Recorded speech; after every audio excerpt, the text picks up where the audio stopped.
안녕하세요. 두 번째 시간 성경음악과 세속음악에 대한 공부를 하도록 하겠습니다. 아, 오늘 배우는 성경음악과 세속음악의 차이는 우리 예배음악이 이제까지 쭉 내려오면서 공존을 해왔다는 사실이에요.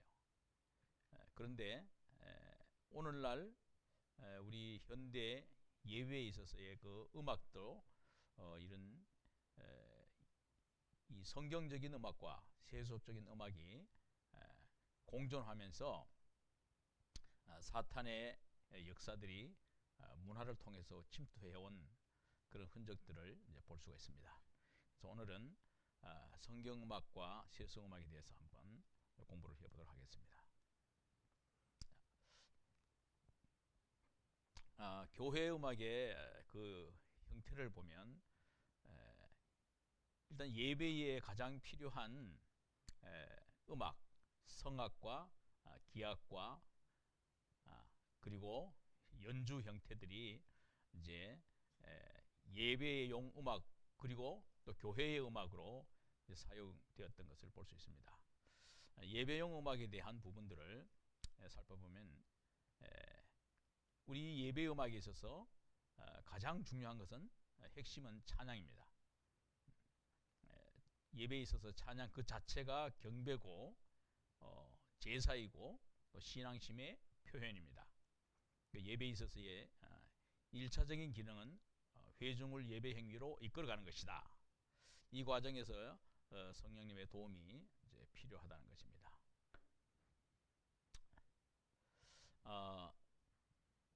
예배 음악을 크게 나누어서 주악과 그리고 성가대의 찬양과 회중 찬송으로 이렇게 나눌 수 있습니다.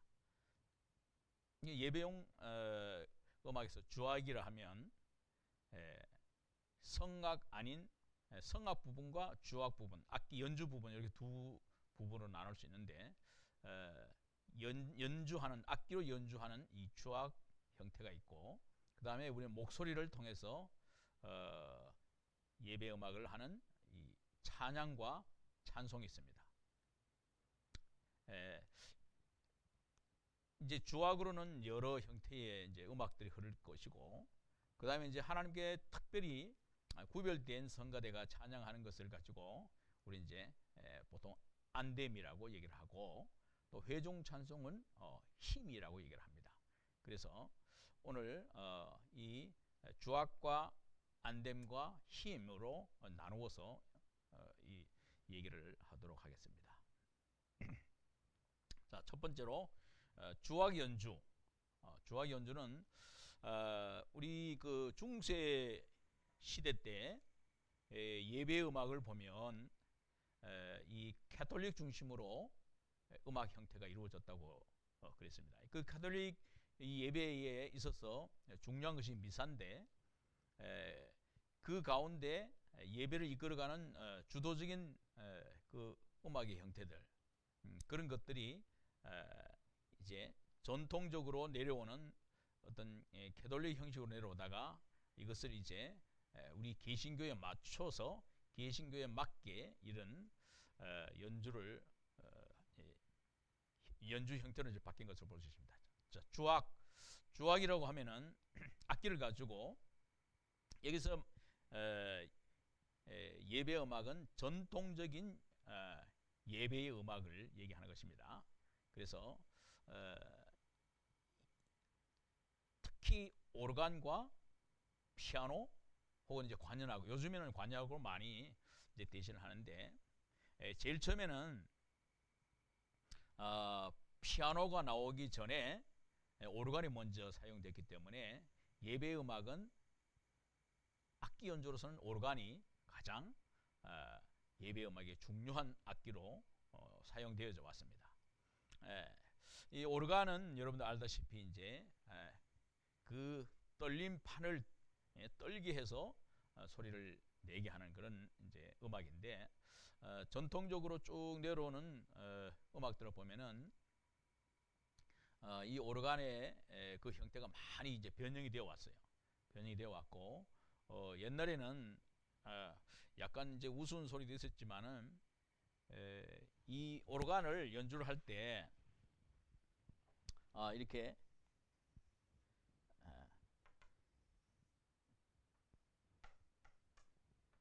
자, 이게 공연장이 이렇게 있어요. 공연장이 이렇게 있는데 여기에서 이제 오르간 연주자가 여기서 이제 연주를 합니다. 오르간 연주자가 연주를 하고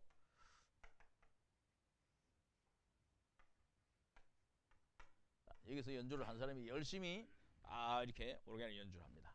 근데 여기서 관이 있어요. 관을 가지고 여기에서는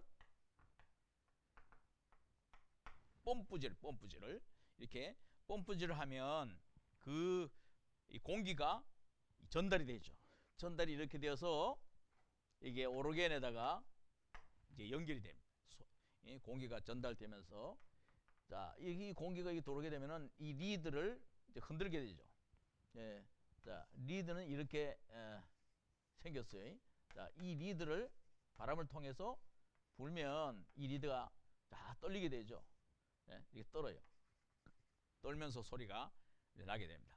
자, 우리가 이제 소리를 낼 때 이게 길이가 길면 길수록 낮은 음이 납니다. 낮은 음이 나고 이 리드가 짧으면 짧을수록 높은 음이 납니다. 이 고음이 납니다. 고음. 자, 그래서 요즘에는 이 초창기의 악기들은 바람을 바깥에서 넣어주는 그런 오르간이 있었고, 그 다음에 이제 자꾸 바뀌게 돼서, 그 다음에 직접 사람이 연주자가 직접 밟으면서 공기를 집어여는 방법들이 있었고, 그 이후에는 이제 전자로 이것을 이제 바꾸게 됩니다. 전자로 바꿔서 소리를 내게 하는데, 그 이후에 나온 것들이 요즘에도 이제 많이 사용되지만은 파이프 오르간을 우리가 얘기를 들 수 있어요.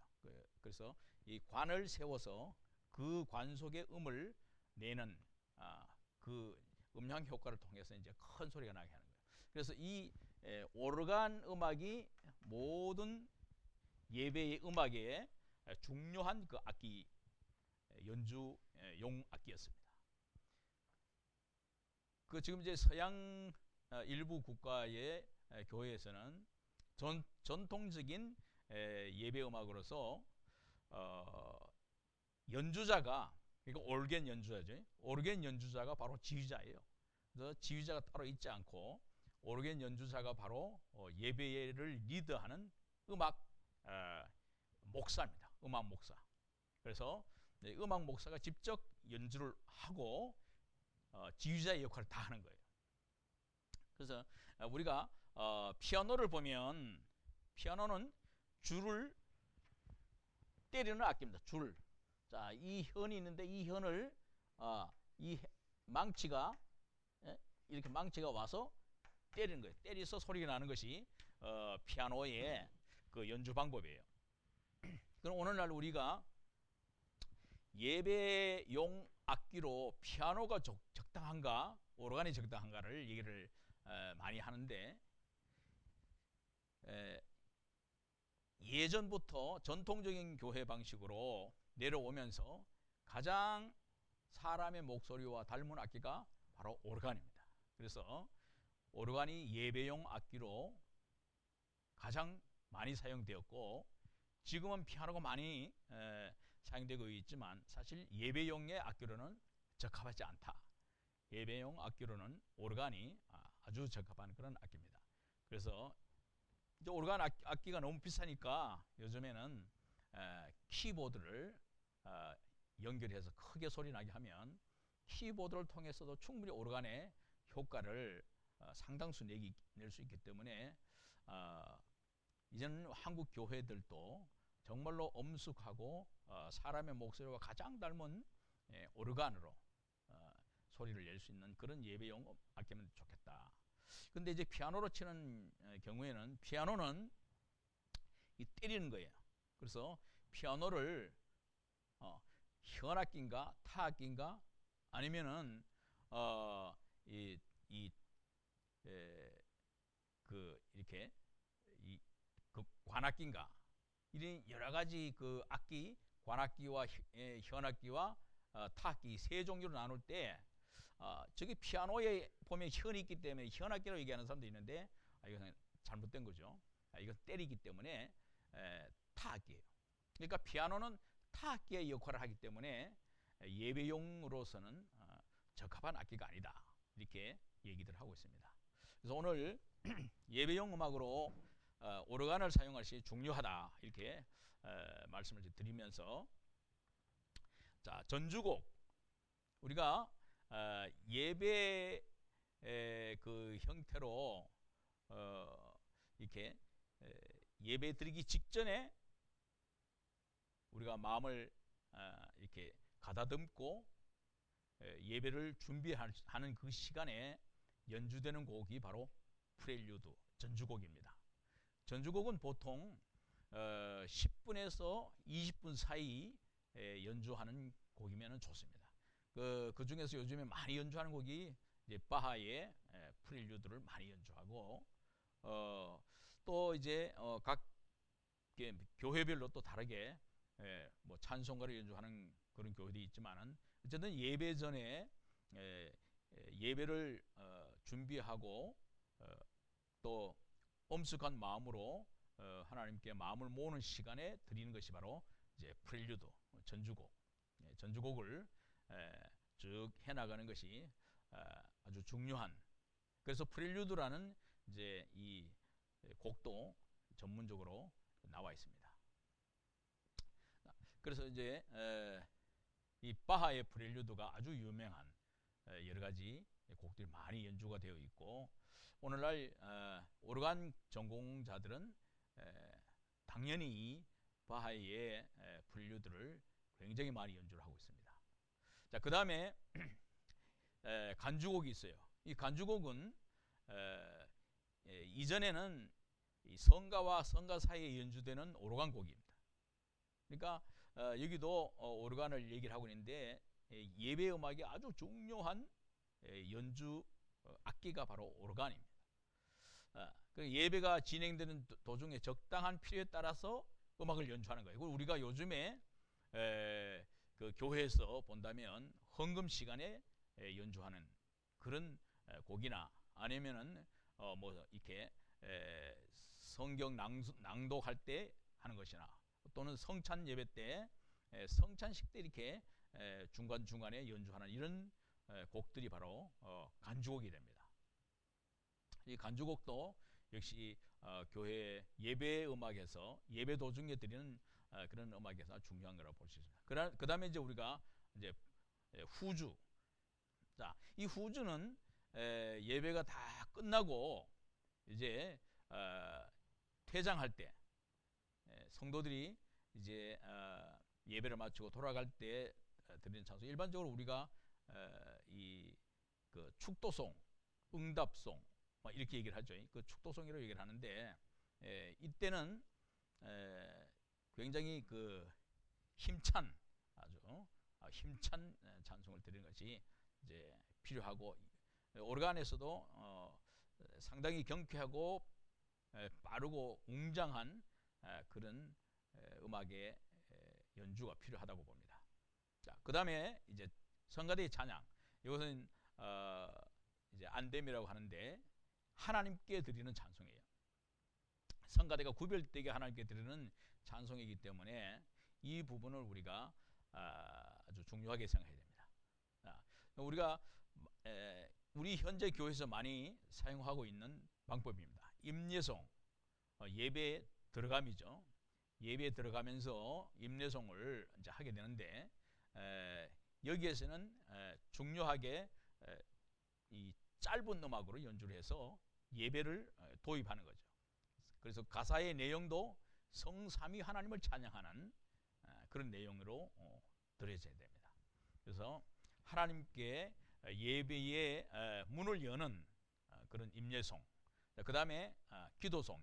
기도송 우리가 잘 알듯이 기도 이후에 이렇게 응답되어지기를 위한 기도가 있고 그 다음에 이제 찬양.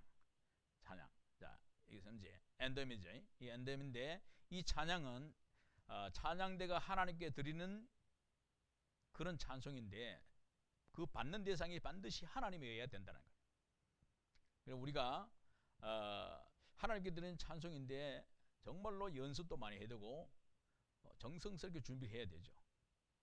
근데 찬양대가 하나님께 드리는 연주 중에서는 가장 중요한 부분이 바로 엔뎀, 찬양입니다. 찬양. 그래서 우리가 찬양을 하나님께 이제 드리는 그 엔뎀 시간에는 선별할 때, 곡을 선별할 때도 굉장히 주의가 필요해요. 우리가 찬송가를 보면 이 제목에서 그 구분이 나와 있어요. 하나님께 드리는 찬송과 그 다음에 일반 회중이 은혜를 받아서 하는 찬송과 구별이 되어 있어요. 그래서 일반적으로 하나님께 드리는 찬송은 뒤에 아멘이라는 것이 붙어 있고, 그 다음에 내가 개인적으로 은혜 받아서 간증하는 그런 찬송이라면 이제 아멘이 안 붙어 있습니다. 그래서 우리가 하나님께 드리는 찬송을 정말 꼭 대상이 하나님이라는 사실 분명히 이제 알고 이제 드려야 됩니다. 우리가 찬양을 할 때 또 하나는 만약에 우리 성가대에서 찬양을 하나님께 드린다 했을 때 대상이 하나님이라고 생각한다면 우리가 어떤 주위의 어떤 감정에 휩쓸릴 필요가 없는 거죠. 오직 하나님만 찬송하면 됩니다. 일부 예를 들어서 찬양을 할 때 내가 너무 감동을 받았어요. 너무 감동을 받아서 눈물이 나고 정말 찬양을 드리지 못할 정도로 눈물이 났다. 그런 것은 그렇게 바람직한 것이 아니다. 왜냐하면 이것은 하나님께 드리는 것이기 때문에 내가 너무 은혜 받아서 내가 감격해버리면 그것은 나에게 드리는 어떤 모습이 될 수 있어요. 그래서 내가 정말 감격하고 정말 내가 참 은혜를 받는 부분은 개인 기도에서 충분히 개인으로 할 수 있는 거기 때문에 이것은 예배 시간에 하나님께 드리는 이 안됨에서는 반드시 대상이 하나님이어야 된다. 그 다음에 우리가 잘 알고 있는 이제 봉헌송, 이 헌금을 하나님 앞에 드리는 그런 이 음악이고요. 그 다음에 축도송, 아까 연주할 때에 마지막으로 후주처럼 이게 마지막에 하는 겁니다. 그래서 이 음악도 역시 좀 힘차고 아주 희망적인 그런 이 음들로 구성된 음악을 연주하는 것이 필요하다. 그래서 성도님들이 축도를 마치고 다 집으로 갈 때, 퇴장할 때 힘있게 세상에 나가서 힘있게 싸우면서 살아갈 수 있는 그 힘찬 찬송을 이제 축도송으로 하면 좋습니다. 자, 그 다음에 회중 찬송입니다. 자, 회중 찬송 아까 말씀드렸듯이 안됨과 다르게 힘입니다. 힘은 일반적으로 모든 회중이 이제 찬송하는 거예요. 예배할 목적으로 모인 회중이 하나님께 찬송하는 행위인데 회중 찬송도 역시 찬양의 일부입니다. 원래 찬양대에 찬양을 하던 것을 루터의 종교개혁 이후에 회중의 예배 참석 의식을 앙양하기 위하여 부활된 것인데 이건 나중에 또 더 자세하게 얘기를 하도록 하겠습니다. 특별히 종교개혁, 그러니까 1517년에 그 마틴 루터가 종교개혁을 한 이후에 이 교회 음악도 많이 바뀌었어요. 전통적으로 내려오던 캐톨릭 중심의 음악에서 현재 우리가 사용하고 있는 우리 개신교의 음악의 기초를 놓았던 마틴 루터의 그 음악도 나중에 한번 더 공부를 할 수 있도록 하겠습니다. 자, 그 다음에 크게 나누어서 전도용 음악이 있습니다. 자, 이제 예배용 음악과 두 번째 이 전도용 음악인데 전도용 음악은 쉽게 말해서 그냥 전도하기 위해서 이렇게 음악을 하는 겁니다. 이 전도용 음악이 굉장히 이 예전에 많이 사용되었습니다. 그것이 발전되면서 복음 선거로 발전되고 이제 복음 선거가 지금은 우리 교회에서 또 이제 이 찬양의 음악이라고 해서 많이 지금 가지고 왔는데, 그것이 바로 이 전도용 음악입니다. 이 복음송. 우리가 잘 아는 그 빌리그람 목사님 전도 집회 때 이 유명한 성악가들이 따라다녔어요. 전문적으로 음악 하는 사람들이 따라다니면서 특송을 불렀어요. 여기 이제 무디, 영국의 그 무디가 그 집회를 할 때도 항상 생키라는 음악가가 따라다니면서 찬송을 불렀습니다. 이 복음성가는 유명한 기독교 부흥사 무디 목사의 전도 집회에 노래를 협력한 생키, 또 블리스, 이런 사람들에 의해서 만들어진 음악들이 이 복음성가입니다. 그래서 이 복음성가는 1873년 영국 뉴캐스틀에서 이게 시작이 되어서 이 영국 찬송가의 아버지인 왓츠에 의해서 이렇게 이 시도되었고 완성되었다고 이제 볼 수 있습니다. 그래서 이 노래들은 모두 가사가 복음적인데 전도하기 위해서, 그리고 우리 내 자신의 그 간증을 위한 간증의 가사를 많이 썼습니다. 우리가 잘 알고 있는 그 생키의 곡들도 많이 있습니다. 나 주의 도움 받고자, 이것도 그렇고, 십자가 군병대에서 주날개 및 내가 편히 거하네, 이런 것들이 복음성가로 많이 이제 당시에 활용이 되었습니다. 특이한 것은 우리가 많은 사람들이 이 복음송을 우리 1970년대에 80년대에 들어오면서 굉장히 이것을 우리 교회의 예배 음악으로 사용할 수 있느냐 없느냐에 대한 이런 논란이 굉장히 많았습니다. 그런데 우리가 이 시대를 보면 결국은 그 음악들을 다 받아들인 역사들을 볼 수 있습니다. 그래서 우리가 받아들일 때 정말로 가장 음악적이고 또 성경적인 음악을 받아들여야 하는데, 이것이 잘못 받아들여졌을 때는 예배 음악에 많은 문제를 가져오게 됩니다. 그래서 지금 여기에 보면 우리 찬송가에서 그대로 받아들였던 복음송가가 지금 나와 있는, 우리가 늘 부르는 찬송가 안에 이렇게 다 나와 있어요. 몇 개 나와 있는데, 과연 우리가 앞으로도 마찬가지입니다. 앞으로도 지금 현재 우리가 부르고 있는 이런 이 가스펠송이 우리 예배 음악에 과연 사용되어야 하느냐 하는 그런 부분들의 논란이 계속되고 있어요. 그러나 저는 그 음악들은 늘 새로운 음악으로 우리에게 다가오기 때문에 거기에서 어떻게 가장 예배에 적합한 음악을 찾아서 우리가 사용하느냐, 이것이 아주 중요한 문제라고 봅니다. 모두가 다 예배 음악을 전공한 사람이 교회마다 배치하기는 너무 어렵습니다. 숫자가 적고요. 그러나 분명한 것은 음악을 아는 그런 신앙이 아주 투철한, 가장 좋은 것은 이제 음악 목사가 있으면 좋겠죠. 그래서 그 음악 목사가 음악을 선별해서 예배 전의 찬송과 그리고 전도용 찬송과 또 연주용 음악, 그리고 본 성가대가 찬양을 드리는 찬양, 이런 것들을 음악 목사가 잘 구분해서 사용하도록 해야 하는 것입니다.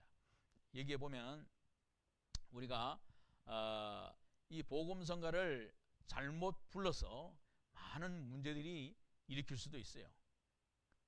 이런 것들을 여기 보게 되면 예배하는 성도들의 취미를 방해하며 태도를 부패케 하여 크게 불행한 결과를 가져오게 되었다. 그리고 선율은 교회 예배에 등장하는 것을 찬성할 수 없는 선율이다. 이거는 찬송이 아니다. 문학적인 모델고 화성이 유치하다. 이런 여러 가지 이 평가가 나와 있습니다. 평가가 쭉 나와 있는데 분명한 것은 이거예요. 분명한 것은 이 세속음악과 이 교회 음악을 구분할 수 있는 능력이 있어야 됩니다. 그런데 그 기초가 뭐냐? 교회 음악과 세속 음악의 차이의 그 구별점의 기초가 뭐냐 하면 첫 번째로 교회 음악은 아주 전통적이에요. 다시 말하면 클래식한 전통 음악을 사용해야 된다는 겁니다. 그 전통 음악이라고 하면 첫 번째가 선율이 너무 난잡하지 않아야 돼요. 유치하지 않아야 됩니다. 그 다음에 하나가 리듬이 불규칙하지 않아야 된다. 불규칙하지 않아야 된다는 것은 역시 음악에는 불규칙 음악도 있지만 그러나 우리가 교회에서 사용할 때 리듬의 어떤 그런 변화가 너무 심해서 경건성을 잃어버릴 경우가 있다는 거죠. 그 다음에 또 하나는 화성의 난잡함입니다. 아주 유치한 그런 화성이 많이 들어올 수 있어요.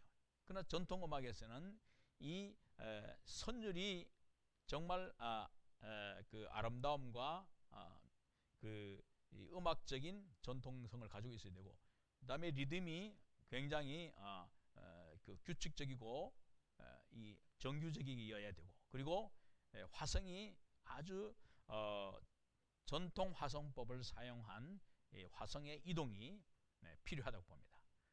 근데 이 세속음악들은 이런 것들을 무시합니다.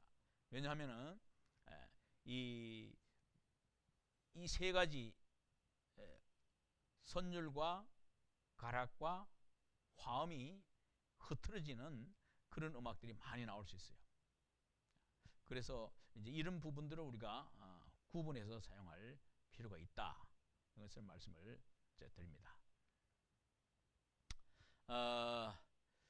1900년도에 들어와서 이제 이 현대적인 수법을 구사한 이 작곡들이 많이 이루어져 있습니다. 그래서 청소년들이 특히 좋아하는 그런 리듬으로 맞춰져서 이 복음송이 오늘날 가스펠송으로 우리들에게 다가오고 있습니다. 그래서 우리가 이 가스펠송을 어떻게 하면 우리 교회에서 잘 받아들일 것인가, 이 부분을 우리가 정말 이 음악을 전공한 특히 교회 음악을 전공한 사람들이 이 부분들에 대한 연구가 계속되어야 할 것입니다. 자, 복음성가의 특징, 우리가 복음성가를 많이 하기 때문에 그 특징을 한번 살펴보겠습니다. 자, 가사는 복음 전도용이기 때문에 그리스도를 자신의 구주로 고백하는 그런 전도용의 가사여야 한다. 그 다음에 구원받은 기쁨을 간증하는 가사여야 됩니다.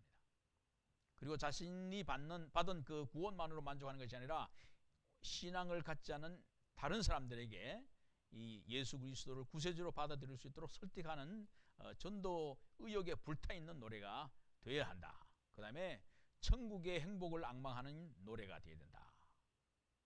그러니까 이 복음성가는 굉장히 개인적이고 주관적이다, 이렇게 볼 수 있습니다.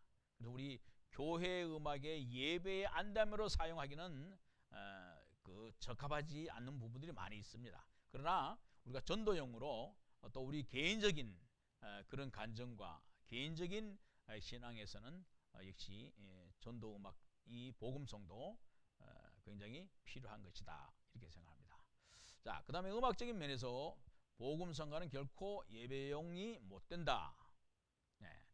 이것은 이제 시대마다 조금 차이는 있습니다만은 분명한 것은 예배용의 그 안됨은 이 음악적인 그 법칙을 무시한 음악이 사용되었을 때 아주 혼란스럽습니다. 왜냐하면 나중에 이제 우리가 세속 음악을 공부할 때 또 이런 내용이 나오겠지만은 너무 그 인간의 이 사람들의 신경을 자극하는 이런 음들로 구성되었다면 그것은 예배에 합당치 못하다. 예배는 순수하게 찬양의 대상인 하나님에게 드리는 것이기 때문에 우리 인간의 감정이 너무 격조된 어떤 이런 부분들로 하나님께 드리는 것보다 내 자신이 너무 이렇게 열광하는 이런 부분들은 좀 적합하지 않다는 거죠. 특히 여기 보게 되면 교회 선법이 예배용 찬송으로는 자주 사용되나 복음 선가에는 그렇지 않았다. 그러니까 교회 선법이라는 전통적인 선법이 있었어요. 쉽게 말하면은 오늘날 가장 전통적인 클래식한 그런 선율인데 그 선법을 사용하지 않고 일반 대중이 쉽게 부르도록 하면서 인간의 그 감성을 자극하는 비음악적인 부분들을 많이 삽입하다 보니까 예배용으로 적합하지 않다 이렇게 얘기를 할 수 있습니다. 그 다음에 교육용 음악으로도 있습니다. 교육용 음악은 우리가 주일 학교나 또 이게 우리 그 청소년들에게 교회 교육을 목적으로 사용하는 그런 음악들이 있습니다. 그 다음에 친교용 음악도 있고요. 친교용 음악은 이 서로를 격려해주고 친교하고 위로하는 그런 음악인데 역시 이 부분도 역시 이제 자신의 본인의 어떤 그런 신앙 고백을 주로 하는 그런 음악입니다. 그 다음에 연주용 음악이 있습니다. 연주용 음악은 교회에서 많이 이제 사용하지는 않지만 특별한 절기 때나 어떠한 이 특별 연주 시에 이걸 사용하게 됩니다. 그러니까 우리 교회 안에서 예배용으로가 아닌 이제 음악 연주용으로 따로 교회 음악을 만들어서 사용하게 됩니다. 그 중에서 우리 첫 번째가 오라토리오입니다. 오라토리오라는 이것은 이 그 기승전결 같은 이런 형식을 갖춰 있는 것이고 거기에는 서곡, 서창, 영창, 중창, 합창 이런 것들이 있습니다.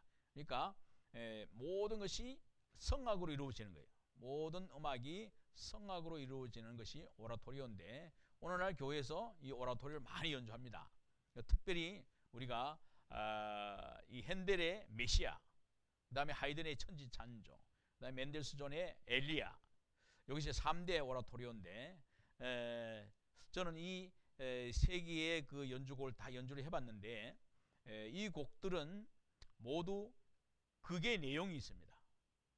극적인 내용이 있고 그 다음에 이 성악으로 노래로 독창, 중창, 합창 이런 것들이 이제 같이 결합된 것이고 반주로 이제 기악으로 이제 반주를 하게 됩니다. 단 오페라와 조금 다른 것이 오페라는 무대 장치가 있어야 되고 연기가 있어야 되고 의상이 있어야 되는데 이 오라토리오는 이런 연기나 무대 장치나 의상이 필요 없습니다. 그냥 교회에서 우리 성가대가 또는 이렇게 교회 합창대가 할 수 있는 그런 형태의 곡이 이 오라토리오입니다. 여러분들이 잘 아는 핸델 메시아는 그 이제 음악에서는 음악의 어머니라고 얘기하는 이 핸델이 굉장히 교회의 음악을 많이 연주를 했고 작곡을 했어요. 그런데 이때 당시만 해도 핸델 바하는 거의 교회에서 지급하는 생활비를 받으면서 이 곡을 만들었습니다. 교회 음악을 만들었어요. 그러니까 오늘날 굉장히 우리 교회의 음악에 영향을 미친 아주 대단한 분들이죠. 자, 우리가 알고 있는 이 핸델의 메시아는 제가 잠시 소개하면 이제 굉장히 몸이 피곤하고 이 핸델이 쓰러져 있을 때 이제 그 환상에서 이제 그금 사자가 나타나서 사자가 이제 큰 검은 보따리를 줬어요. 근데 이 핸델이 그 보따리를 풀어보니까 자기는 이 육체가 너무나 기진하고 쓰러져 있는 그런 상황인데도 그 가사를 보면서 너무 은혜를 받고 야 이것을 내가 음악을 만들고 내가 죽어야 되겠다 하는 그런 마음을 가지고 열심히 그것을 받자마자 바로 작곡을 하기 시작했어요. 그래서 우리가 이 작곡을 전공한 사람이 이 악보를 기록하면 정말로 몇 달을 기록해야 할 정도의 분량인데, 이 핸델은 모든 곡을 완성하는데 이렇게 이 짧은 시간 24일 만에 이거를 곡을 만들어낸 거예요. 그러니까 굉장히 빠른 시일에 이 모든 곡들을 다 만들어낸 거예요. 연주가 우리가 하면 보통 2시간 가까이 연주를 해야 되는데 그 분량을 이렇게 짧은 시간에 만들어낸 것은 바로 그 영감이 그 핸델의 머릿속에서 난 것이 아니라 하나님의 특별히 주신 그런 음악적인 영감이었다, 이렇게 생각할 수 있습니다. 자, 그 다음에 칸타타입니다. 칸타타는 우리 교회에서 많이 지금 사용하고 있습니다. 각 성경을 주제로 한 교회 칸타타, 그리고 또 이제 그 절기에 맞춰진 칸타타들이 많이 연주가 되고 있습니다. 특별히 우리는 이 부활절과 성탄절 때는 칸타타를 많은 교회들이 하고 있습니다. 그 다음에 모텟, 이 모텟은 이 칸타타보다는 짧지만은 다성부로 꾸며진 성악 음악이다. 그래서 교회에서 이렇게 무반주로 교회 합창을 모텟들을 하고 있는 경우가 있습니다. 그 다음에 순환곡은 이제 그 말 그대로 이제 순환기에 이 순환곡을 연주하는데, 사복음서에 나타난 이 그리스도의 순환 기록들을 통해서 이렇게 연주하는 곡들을 얘기를 합니다. 자, 그 다음에 오르간 음악. 아까도 말씀드렸지만 이 초창기부터 나온 예배 음악의 중요한 악기 연주는 바로 오르간 음악이었어요. 이 오르간 음악들이 굉장히 이 연주를 통해서 오늘날 교회의 중요한 악기로 이제 자리를 차지하게 됩니다. 여기 보면 로마 시대 때 헤롯 성전에서 이미 오르간 연주가 되었다.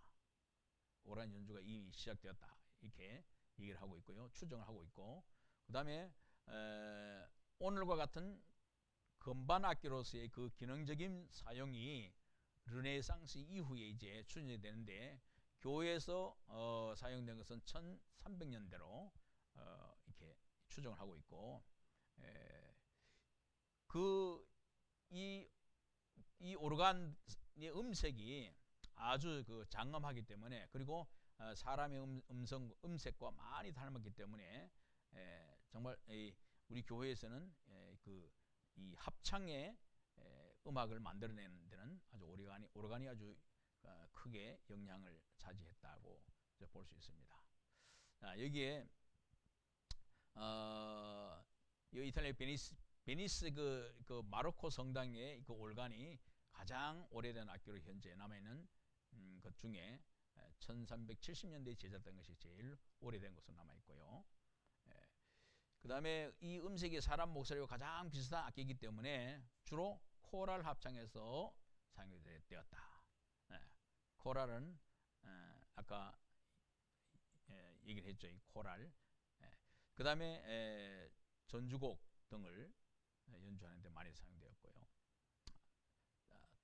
특별히 바하의 독창적인 대위법 오르간 음악, 이것이 이제 바하의 프렐류드, 바하의 그런 오르간 음악들이 많이 이제 사용된 것을 볼 수 있습니다. 자, 이제 성경에 나오는 음악을 우리가 한번 살펴보도록 하겠는데, 성경의 그 음악의 기원을 한번 보겠습니다. 음악의 기원을 보면 창세기 4장 21절에 보니까 그 아우의 이름은 유발이니, 그러니까 야발의 아우의 이름 유발이니 그는 수금과 퉁소를 잡는 모든 자의 조상이 되었다, 이렇게 되겠습니다. 여기에서 지난 시간에도 얘기했지만은 이 유발은 누구의 후손이냐? 살인자 가인의 후손입니다. 가인의 후손으로 이 살인자의 후손이기 때문에 여기에서 이것은 교회 음악의 이 시초가 아니고 세속 음악의 시초였다, 이렇게 이제 볼 수 있습니다. 여기에서 여기에 음악의 기원을 여기에 두면은 문제가 있다. 그것은 뭐냐면은 만약에 음악의 기원이 여기 있다면은 음악은 죄악의 산물이라고 할 수밖에 없다, 이렇게 얘기를 하고 있어요. 그래서 인류의 최초의 살인자인 가인의 후손으로 그 뒤에 이어서 계속해서 이제 라멕도 살인자의 모습으로 나타나고, 결국은 이 유발이 연주하는 이 음악들은 어떤 음악이었는가? 이 음악들은 하나님을 찬송하는 음악이 아니고 자기 자신의 외로움을 달래고 위로하는 그런 악기였다, 그런 음악이었다는 거죠. 그래서 정말로 살인의 후손으로서 죄로 가득한 그들의 삶 속에서 너무나 공허하고 죄에 빠진 그런 그들의 삶이 너무나 공허하고 또 평안치 못했겠죠. 그런 그 자신의 그 처지, 외로움을 달래기 위한 그런 음악으로 이들이 이제 사용한 것을 볼 수가 있습니다. 그러니까 이것은 인간이 최초로 음악을 연주한 것이 성경상에서 처음으로 나타났지만은 이것은 하나님을 대상으로 찬양한 것이 아니라 자기 자신의 외로움을 달래는 그런 음악으로 이렇게 연주를 한 것을 볼 수 있습니다. 그래서 이 죄인에게서 나오는 이런 음악들이 거룩하신 하나님을 찬양하면서 영어롭게 한다는 것은 있을 수 없다는 거죠. 그래서 하나님이 만약에 그런 음악을 받으시지도 않지만은 분명히 거절할 것이다, 이렇게 생각을 하고 있습니다.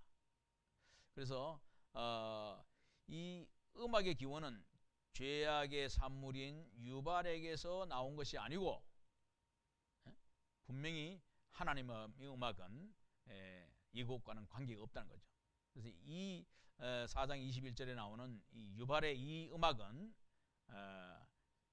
음악의 기원이 아니다는, 우리 예배 음악의 기원이 아니라는 사실을 우리가 알았으면 좋겠습니다.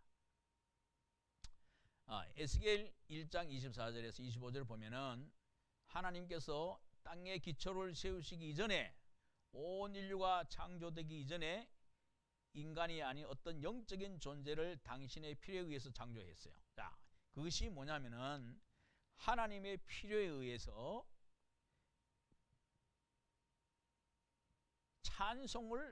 찬양을 전문으로 하는 그런 그룹들을 만들었다는 거죠. 그래서 여기 보니까 에스겔 28장 18절에 보면 내가 지음을 받던 날에 너를 위하여 소고와 비파가 예비되었도다. 그러니까 루시퍼, 음악을 담당하는 루시퍼를 위해서 소고와 비파가 예비되었다. 그러니까 음악이 준비되었다는 거예요. 그러면 하나님께서 이 세상을 창조하시면서 천사들을 창조할 때 분명히 천사들이 하나님을 찬송하는 전문 이 사명을 준 그룹들이 있어요. 그 그룹들을 그 그룹들을 위해서 이미 이 소고와 비파를 음악을 준비했다. 그래서 이 천사장 루시퍼를 위해서 이렇게 그 달란트를 이렇게 넣어줬다.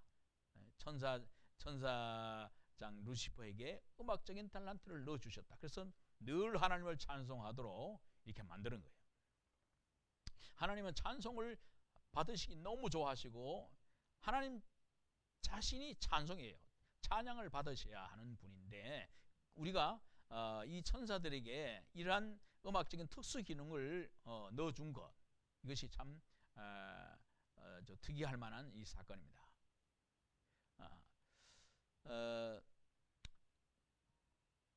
여기 보게 되면은 하나님 자체가 음악이라, 신명기 10장 21절에 보면 그는 내 찬송이시요 내 하나님이시라 내가 목도한 바와 이같이 크고 두려운 일을 너를 위하여 행하셨느니라. 이렇게 찬송, 하나님은 찬송이시다. 그 다음에 예레미야 17장 14절을 보면 여호와여 주는 나의 찬송이오니 나를 고치소서 그리하시면 내가 낫겠나이다. 나를 구원하소서 그러면 내가 구원을 얻으리이다. 이렇게 얘기를 하고 있습니다. 하나님 자신이 찬송이에요. 그걸 우리가 지난 시간에도 중요한 성경 구절이라고 얘기한 이사야 43장 21절에도 나의 찬송을 부르게 하려 함이라 이렇게 말씀하고 있거든요. 그러니까 하나님 자신이 찬송이라는 거예요. 자, 그래서 하나님께서는 우리 창조물을 통해서 우리 인간뿐만 아니라 모든 창조물을 통해서 찬양을 받으시기 위한 그런 하나님으로 우리에게 말씀하고 있는 겁니다. 그래서 우리가 예배를 드리는 것도 경배를 드리는 것도 정말로 하나님을 찬양하는 거예요. 하나님을 찬송하는 아주 중요한, 그리고 우리가 믿는 그 믿음, 우리가 믿는 이 자체가 뭐예요? 다 하나님을 찬송하는 거예요. 하나님을 찬양하는 겁니다.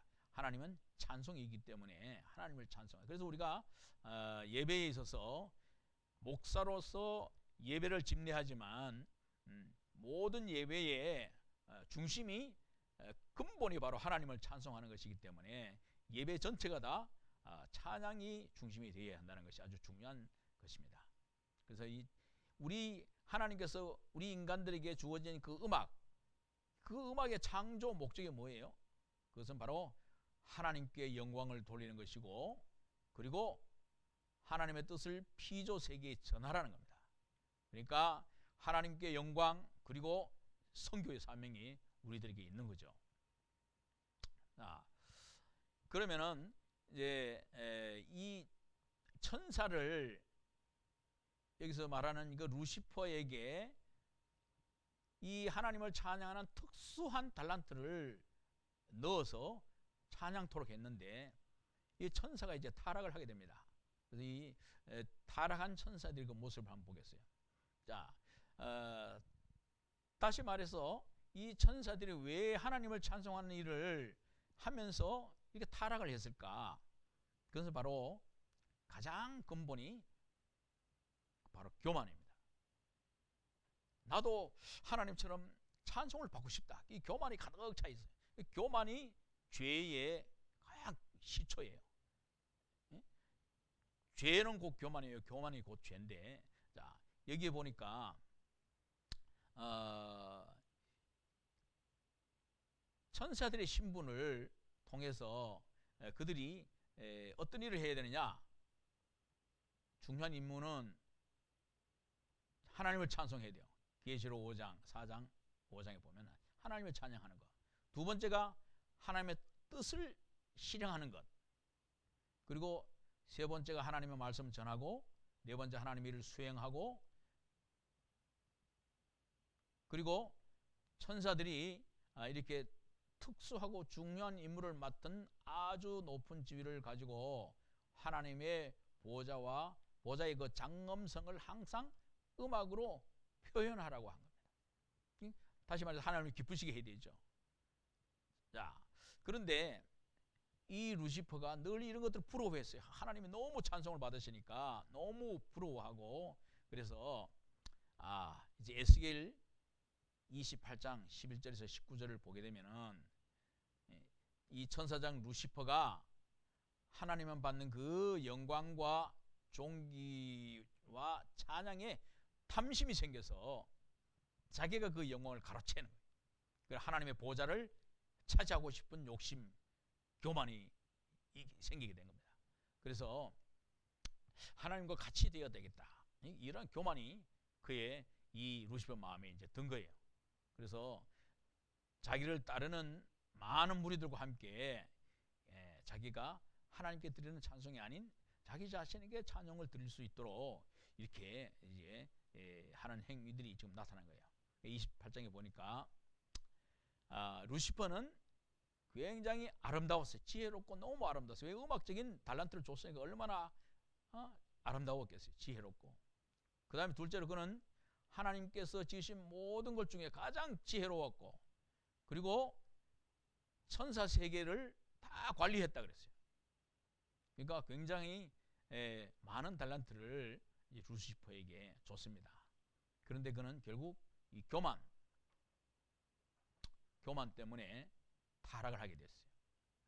자, 이사야 14장 13절에서 14절 보면 루시퍼가 나는 무엇을 하겠다. will이라는 영어 단어에 영역성에서 나오는 것인데, 첫째 뭐요? 내가 하늘에 올 것이다. 그 다음에 내가 무별 위에 나의 보좌를 높이리라. 그리고 내가 북극 지표의 그 산 위에 좌정하리라. 가장 높은 곳에 앉아 있겠다는 거죠. 그리고 내가 구름 위에 높이 오를 것이다. 그리고 내가 지극히 높은 자와 비기리라. 이렇게 교만에 가득 찼어요. 하나님을 대적한 겁니다. 그래서 하나님이 그에게 주신 달란트는 하나님을 찬송하라는 건데, 이 루시퍼가 이제 그 타락을 하면서 이 상황이 바뀐 거예요. 자기 자신이 찬양을 받겠다는 겁니다. 그래서 이 루시퍼가 행했던 이 사건들을 보면 결국은 하나님께서 이 루시퍼를 쫓아냈잖아요. 흑암에 빠지게 했어요. 그 뒤로부터 이 천사는 찬양의 천사장이 아니라 마귀가 되어서 자기 자신이 계속해서 찬양을 받으려는 이 사탄의 역사를 만들게 됩니다. 그래서 이제 이 루시퍼는 사실 이름도 아주 빛을 지닌 자, 찬란하게 빛나는 자라고 이렇게 하나님이 붙여줬어요. 너무 아름답게. 정말로 하나님의 피조물 중에서 가장 아름다운 루시퍼의 이름을 줬는데 결국은 타락해서 마귀의 마왕이 되어버렸습니다. 자, 이 루시퍼의 타락 사건은 인간이 창조되기 이전에 일어난 일들로, 자, 이제 우리가 잘 아는 이 아담과 하와 사건을 보면서 아담이 늘 하나님과 동행하면서 하나님을 찬양해서 하나님만 찬송하다가 이제 돕는 자로 하와를 주셨어요. 근데 이 하와를 보면서 이 아담이 너무 감격스러웠어. 너무 이쁘고 너무 감격스러워서 이는 뼈 중에 뼈요 살 중에 살이라. 너무나 아름답고 귀하다. 이렇게 이 찬송을 하게 됩니다. 그러니까 하나님을 찬송하는 데서 다른 피조물을 찬송하는 순간 사탄이 찾아 들어온 거예요. 이 루시퍼가 이것은 자기가 원하는 거기 때문에 루시퍼 찾으러 와서 이제 이들에게 죄라는 그 참 무시무시한 것들을 이렇게 전달하게 되죠. 결국은 천사가 이 타락해서 사탄으로서의 그 인간들을 뺏어가려고 하는 그런 모습들을 이제 보게 됩니다. 그럼 우리가 하나님을 찬송해야 되는데 우리 인간들을 찬송할 때 나타나는 그 하나님께 대한 그 부덕함, 불순종 이런 것들이 참 죄와 연결된다는 거죠. 그래서 여기에 보면 사탄은 사탄 자신을 찬양하도록 자꾸 유도한다입니다. 그리고 하나님과 대적하게 만들고 자기 뜻으로 유혹해서 하나님과 대적하게 만들고 하나님의 말씀을 전파하는 것을 못하도록 사탄에게 숭배하도록 하는, 오늘날 이런 사건들이 우리 문화계를 통해서 특별히 음악을 통해서 굉장히 역사하는 것을 볼 수 있습니다. 음악 모든 이 문화 쪽에 이 사탄의 역사가 지금 뉴에이지로 들어와서 많은 역할을 하고 있는데, 특히 우리 음악을 볼 때에도 이 사탄의 음악은 심각하게 우리들 삶 속에 깊숙이 지금 파고들고 있는 사실이에요. 자, 여기서 정말 하나님이 우리 인간을 창조하셨을 때는 창조의 질서가 있어요. 그 질서가 뭐냐? 하나님을 찬송하게 하는 거거든요. 그러니까 그 질서를 파괴해서, 하나님의 질서를 파괴해서 하나님을 찬송하는 것이 아니라 오히려 사탄을 찬송하게 하는 이러한 사탄의 음악들이 요즘에 심각하게 우리가 나타나는 거죠.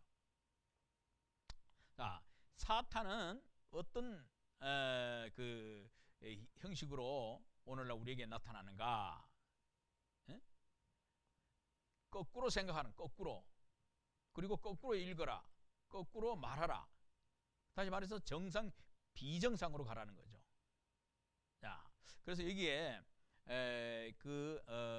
이 사탄의 교회에서, 이 미국에 있는 이 사탄의 교회에서 이런 음악들이 많이 만들어져서 오늘날 이제 전파되는 거예요. 그 음악들을 우리가 잘못 받게 되면 이 사탄의 음악들을 우리가 받을 수 있는 거예요. 여기 보면은 찬양하라 나타스, 나타스. 예? 자, 그럼 이 나타스 그 단어를 보면은 거꾸로 하면 뭐예요? 사탄이 사탄, 나타스. 거꾸로 하면 사탄. 그러니까 이 사탄은 늘 정상적인 방법이 아닌 거꾸로 하는 거예요. 그래서 음악 자체를 뒤집는 거예요. 뒤집는 거. 그리고 여기에 하나님도 God를 거꾸로 해서 개로 하는 게 dog으로. 그래서 거기에 보면 dog is natas라고 되어 있습니다. 이건 사탄은 하나님이다 이렇게 표현하고 있어요. 그러니까 이 글자 자체를 다 바꾼 겁니다. 거꾸로 읽으면 돼요. 거꾸로 나타스, S-A-T-A-N, 사탄 is G-O-D, God 이렇게 하는 거예요. 그러니까 사탄은 곧 하나님이다. 이런 식으로 거꾸로 만든 겁니다. 그러니까 우리가 그 음악의 그 요즘에 많이 그 문제가 되었던 것이 있었어요. 예? 그 유명한 그 가수의 노래에서 이 노래를 뒤집어서 빨리 돌리다 보면 굉장히 해괴한 욕설과 이 사탄의 어떤 음성이라든가 이런 것들이 나타났다는 것을 우리가 여러 매스컴을 통해서 듣잖아요. 이런 것도 마찬가지예요. 그러니까 이 내용을 뒤집어서 거꾸로 해서 우리들에게 다가오는 거기 때문에 우리는 그것이 몰라요. 이것이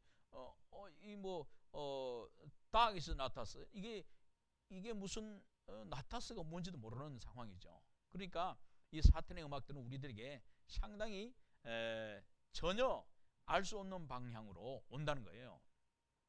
그래서 우리가 이 사탄의 음악들을 연주하는 그런 일이 생길 수 있다는 겁니다.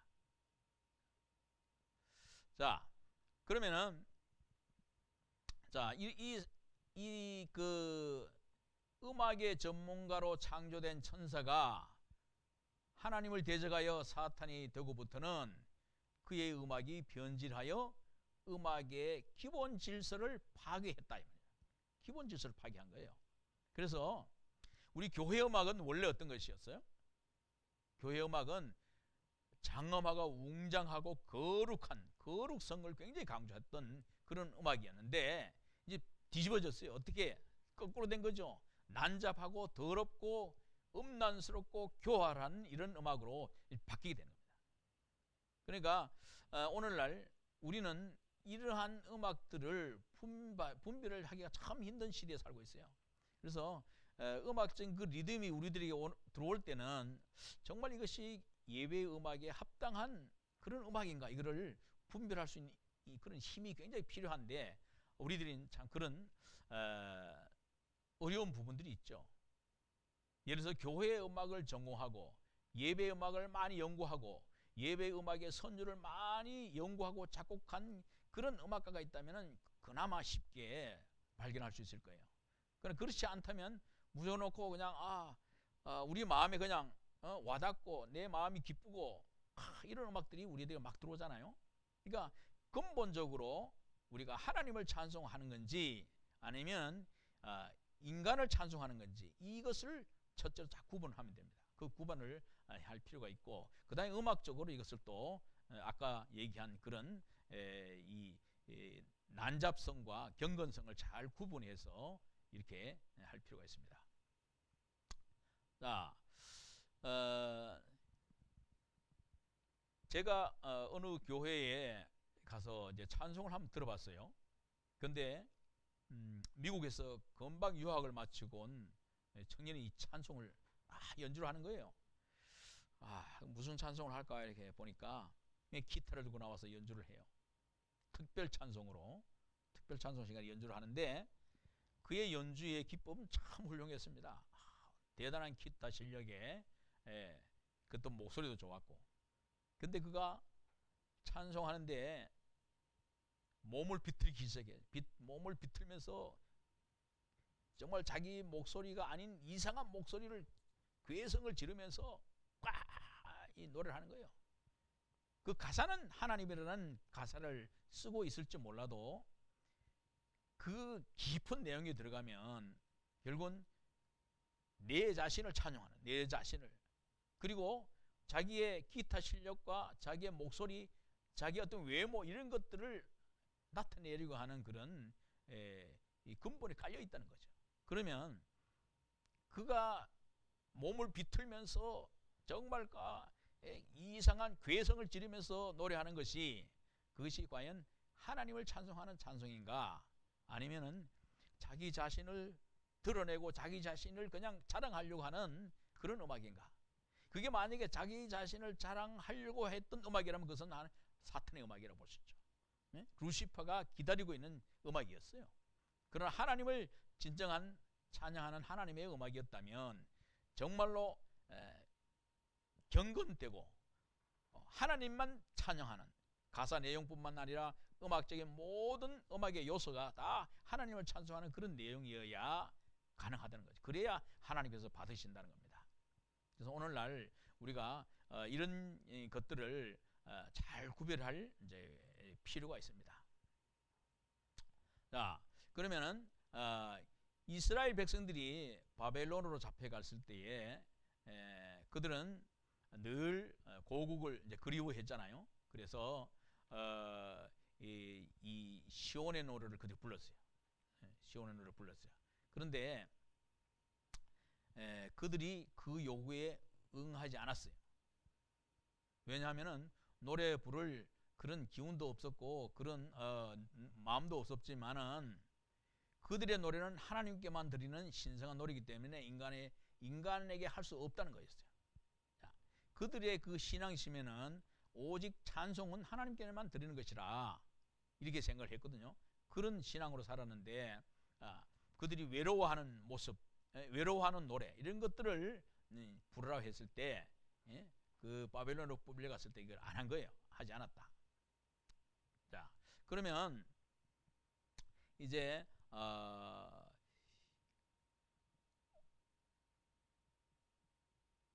이 음악적인 달란트가 인간 속에 넣어져 창조되었던 사실, 자, 이 우리가 쭉 지금 보면서 음악 달란트는 이미 우리 인간을 만들 때 인간 속에 넣어서 창조된 사실이에요.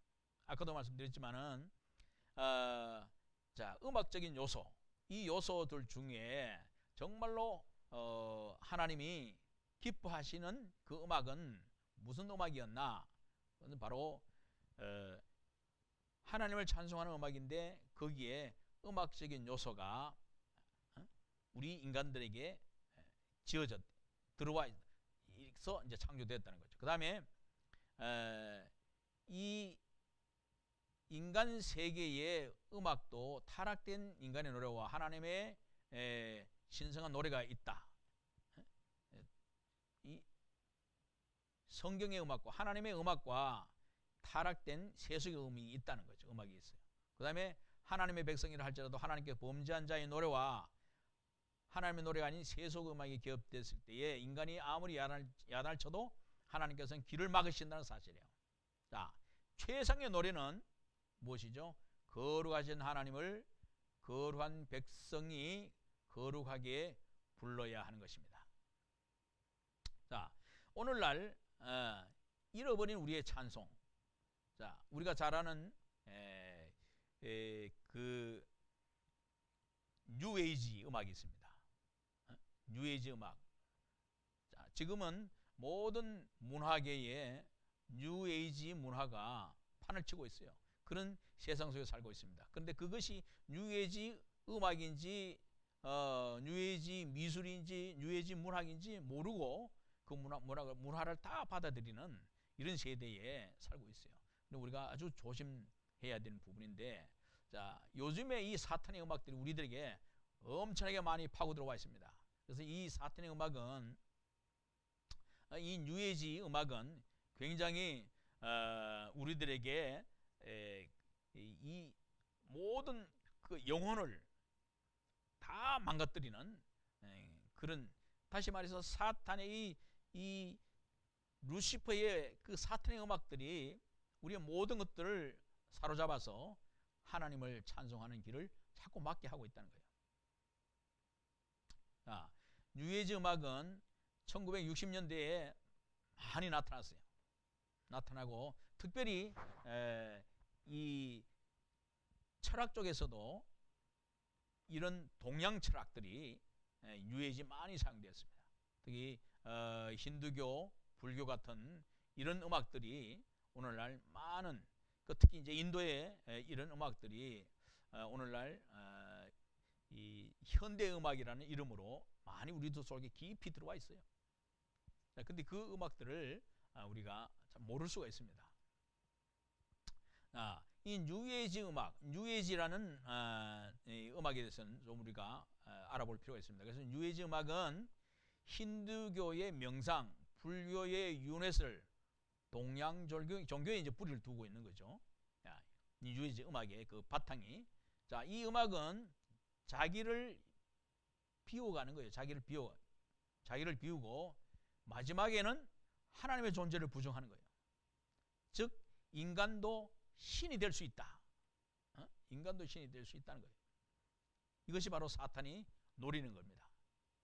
그 다음에 또 뉴에이지 음악은 단일 세계 정부와 세계 종교를 창안하여 적 그리스도의 출현을 준비하려고 한다. 요즘에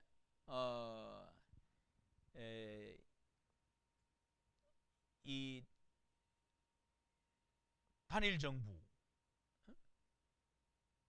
일루미나티 같은 이런 것들이 많이 알려져 있잖아요. 드러나기 시작합니다. 어쨌든 이 뉴에이지 음악은 정신적으로 음악을 통해서 이 정신적인 이 모든 것들을 다 사탄이 장악한다는 거예요. 록과 헤비메탈 음악, 록이나 헤비메탈이 같은 거지만, 자, 이 록 음악들이 사탄의 음악이라는 비판을 지금 받고 있는데, 그것은 왜 그러냐? 난폭하고 외설스러운 복장과 분장, 그리고 인간의 감성을 충돌하는 강렬한 비트, 그리고 거칠고 맹렬한 사운드, 자, 이런 것들이 문제점이다. 자, 이 모든 것들 보면은 무슨 악마를 신봉한 그런 느낌으로 다가오죠. 일반적으로 우리가 전통 음악은 4분의 3박자 같으면은 쿵짝짝 쿵짝짝 이렇게 나가죠.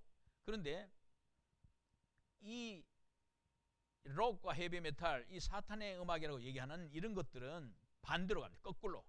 사탄은 아까 거꾸로 간다 그랬죠. 그러면은 쿵짝짝이 아니라 짝짝쿵이 되는 거예요.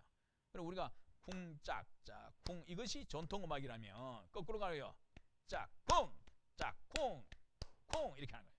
그러니까 이 리듬을 들을 때 일반적으로 전통적으로 내려오는 쿵짝짝 쿵짝 이런 음악은 굉장히 안정감을 줘요. 그리고 우리 심성에 굉장히 부드러움을, 평안을 가져다 주는데 쿵쿵짝 쿵쿵짝 이렇게 해봐요. 그러면 격정적이 되는 거예요. 이 마음 자체가. 그래서 우리의 마음을 막 흔들어 놓는 거예요. 결국은 우리의 이 음악성을, 하나님이 주신 그 음악성을 가지고 하나님을 찬송하는 것이 아니라 우리 악마를 찬송하는 그런 모습으로 갈 수 있다는 거죠. 그래서 이 광란적인 이 헤비메탈 음악, 이런 음악들이 오늘날 우리도 모르는 사이에 그 짧은 리듬을 가지고 교회로 들어올 수 있다는 거죠. 다 들어오기는 너무 힘들어요. 왜냐하면 다 들어오면 너무 많은 것이 표시가 나니까. 그래서 이 사탄은 조금씩 조금씩 가져온다는 겁니다. 이런 것도 우리가 잘 판단을 해서 이 사용을 이제 해야 되는 거죠. 자, 이제 이 출애굽기 32장을 보면서 한번 생각을 한번 해보겠습니다. 자, 음악, 특히 우상 숭배하는 이 사탄의 음악이 어떠한 모습으로 나타나는가를 보도록 하겠습니다. 출애굽기 32장을 여러분 쭉 한번 읽어보시면 거기에는 이제 모세가 이 십계명을 받아가지고 이제 내려옵니다. 여호수아와 함께 이 백성들 속으로 내려오는데, 이 내려오면서 어떤 사건들이 일어나는가, 그 사건들이 지금 나와 있는 것이 32장에. 근데 모세가 산에 올라간 지 한 달이 넘도록 내려오지 않고 소식 없으니까 이스라엘 사람들이 이제 초조해졌어요. 그래서 우리도 우리 스스로가 해결해 나가야지, 우리의 신을 만들자 해가지고 자기들의 신, 모세가 내려오지 않으니까 자기들이 신을 만들었어요. 만들어가지고 그는 우상을 세웠습니다. 그래서 하나님께 드리는 그 번제와 화목제를 우상 앞에 드리는 그런 이상한 일이 일어나게 되는 거예요. 그리고 거기서 그들이 금송아지를 세워놓고 애굽의 우상 종교를 모방해서 그들이 춤을 추는 겁니다. 번제와 화목제를 드리고 난 후에 그 음식을 먹고 마시고 취하고 해서 그들이 이제 마음껏 춤을 추는 거예요. 춤을 추고 그들이 이제 축제를 벌이는 거예요. 자, 거기에서 모세가 기도를 하고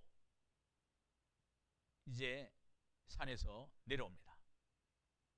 산에서 내려오면서 모세가 이렇게 있는데 이 여호수아가 이 백성의 떠드는 소리를 듣고 모세에게 말했습니다. 진중에서 싸우는 소리가 납니다. 이렇게 얘기했어요. 모세와 여호수아가 들었던 그 음악들은 하나님을 찬송하는 것이 아니라 그들이 만든 우상을 찬양하는 것이었어요. 그들이 찬송하는 우상의 찬송이었어요. 하나님의 종 모세는 이미 하나님께로부터 이 백성들의 범죄 사실을 들었기 때문에 분명히 깨달았습니다. 이것은 하나님을 찬송하는 것이 아니라는 것을 모세는 알았어요. 이는 성전가도 아니요 폐하여 부르짖는 소리도 아니라 나의 듣기에는 노래하는 소리로다. 그래서 이 모세는 어릴 때부터 그 애굽의 모든 문화를 익힌 사람이기 때문에 그들의 노래하는 모습을 통해서 노래하는 소리라고 이렇게 식별했습니다. 그런데 여호수아의 귀에는 어떤 소리가 들렸어요? 이상한 소리, 진중에서 싸우는 소리로 들린 거예요. 모세에게 보고할 때도 싸우는 소리가 들렸다, 이렇게 얘기를 하고 있습니다. 자, 우상을 섬기는 노래는 그건 분명히 아름다운 노래가 아니에요. 거룩한 노래도 아니고 아주 조화가 없는 혼잡하고 시끄러운 소리였어요. 자, 우리가 우상을 섬기는 음악들을 자세히 살펴보면 바로 혼잡스럽고 시끄러운 소리. 자, 우리가 이 록이나 헤비메탈 음악을 들어보면 바로 이런 거예요. 이 분명한 조합이 이루어지는 어떤 그런 것이 아니라 조화가 없는 거예요. 아주 혼잡하고 가장 특징적인 것이 뭐냐면 시끄러운 소리.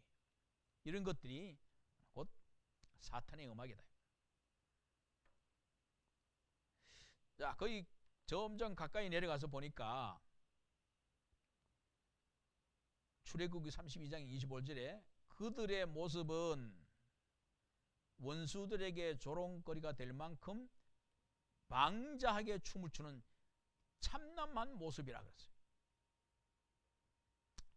너무나 그들이 춤이 얼마나 참남한 모습으로 춤을 방자하게 췄냐면은 관능적인 몸짓 그리고 성행위를 묘사하는 그런 춤들을 막 추면서 이제 이 도취되어 있는 거예요. 거기 도취되었어. 그 음악에 도취되었어. 자, 여기에서 우리가 이방신을 섬기는 모습과 노래에서 우리가 5가지 중요한 사실을 발견할 수 있습니다. 그것은 바로 첫째가 하나님의 임재를 잃은 상태에 있는 사람은 형식은 하나님을 섬기는 그런 번제나 화목제 예식을 취하였지만은 결국 하나님을 찬송하는 것이 아니라 사탄을 우상을 찬양하는 것이 이방신을 섬기는 그런 모습으로 나타났습니다. 두 번째, 백성들이 노래한 이방신을 찬양하는 그 노래가 방자하게 나타나서 흥이 나고 즐겁긴 하지만 그것은 좋은 노래로 여겨져서 불렸다, 좋은 노래로만 여겨져서 불렸으니 하나님을 찬송하는 찬송이 아니었다는 거예요. 그 다음에 소수적인 정상적인 사람에게는 그 소리가 노래 소리를 들린 것이 아니라 싸우는 소리, 즉 거부할 만큼 거부되는 소리가 들렸다는 거예요. 그 다음 넷째, 참 하나님의 종 모세에게는 그 노래가 성전가도 아니고 폐하여 부르짖는 우상 소리도 아니요 우상을 섬기는 노래라, 이렇게 식별 분명하게 구별되었다는 거죠. 오늘 우리 교회도 정말 이런 음악을 구별할 수 있는, 식별할 수 있는 그런 능력이 있어야 되는데, 그래서 우리가 목회를 시작하는 분들도 이 교회 음악의 그 기본을 알고 목회를 한다면 이런 부분들을 구별할 수 있는 거죠. 그 다음에 5째로 우상을 찬양하는 노래. 이거는 눈으로 보이는 몸짓, 관능적인 춤 이런 것들이 다른 겁니다. 우상의 노래들은 어떤 경건미가 없어요. 경건미가 없어요. 그리고 전통성이 없고, 그리고 웅장함이나 그런 것이 없어요. 오직 자기 도취, 자기 도취에 빠지는 음악, 이런 것들이 바로 우상을 섬기는 겁니다. 자, 다윗 여호와 보시기에 정직히 행치 아니하고 이스라엘 여호와의 일로 들어서 바알의 우상을 부어 만들고 또 흰놈의 아들 골짜기로 분향하고 여호와께서 이스라엘 자손 앞에 쫓아내신 이방 사람들의 가증한 일을 본받아. 이 이스라엘 백성들이 열왕기 상하와 역대 상하를 쭉 내려오면서 이렇게 보면요, 너무나 이방신들, 다른 나라의 여자를 데려와서 결혼하다 보니까 그 신들을 가져오게 되고 거기에 또 그 신을 또 섬기는 무리가 생기고, 이렇게 몰락하게 드리는 그런 제사를 드리는, 자녀를 불살하는 그런 엄청난 그런 제사까지 드리게 되고, 이러한 아세라 목상을 만들어서 하늘의 1월 성신을 숭배하고 하나님 전에 단을 만들어서 하나님을 섬기는 것이 아니라 1월 성신을 섬기는 이런 일들, 이런 너무나 많은 일들을 이렇게 쭉 볼 수 있습니다. 그래서 우리가 정말 그 예배 음악에 있어서 이 사탄의 이 세속된 음악들, 하나님보다는 사탄을 찬양하는 그런 음악들이 우리 주위에 많이 이제 파고들어서 우리가 찬양하는 데 많은 혼돈을 가져올 수 있습니다. 자, 이제 이 사탄의 음악들을 이제 마치면서 우리가 이 특별히 이 크리스찬 락이라는 이름으로 오늘날 교회에서 이런 락 음악들이 이제 들어와서 활용되어 있는 것을 볼 수 있는데, 이런 것은 크리스찬이라는 이름을 덧입혀서 이게 이 교회 음악에 들어온다는 거예요. 그래서 이 락 음악은 아까도 얘기했지만은 정렬되고 엄숙한 그런 음악으로 그런 화성이나 선율로 이루어진 것이 아니라 굉장한 그 소음과 시끄러움과 아주 그 혼잡스러운 음악들을 섞어서 만들기 때문에 예배 음악으로는 적당하지 않는 겁니다. 그래서 우리가 하나님께 예배드리는 그런 예배 음악에서 반드시 선별해야 되고, 이제 이 사탄은 오늘날도 우리 예배 음악을 방해하기 위해서 하나님을 찬송하는 이 찬송을 방해하고 자기를 찬양하라고 하는 그런 이 유혹들을 우리들에게 계속 지금 하고 있다는 사실입니다.